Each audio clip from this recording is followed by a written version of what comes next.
আল্লাহকে জিজ্ঞেস করে, আল্লাহ আপনার বান্দার রমজানের এই নেকিটা 70 লিখতাম নি।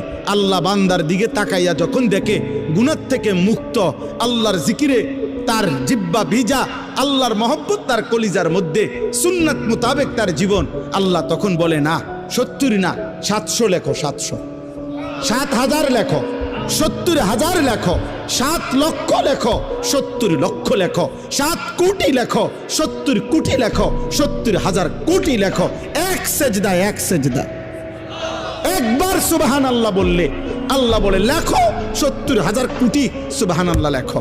কোন বেলায় আল্লাহ মহব্বতের জোশে, আল্লাহ তার মায়ায় আল্লাহ বলে, ফেরেশতা তুমি লিখো না, আক্তুবু, আমি আল্লাহ নিজেই লিখবো।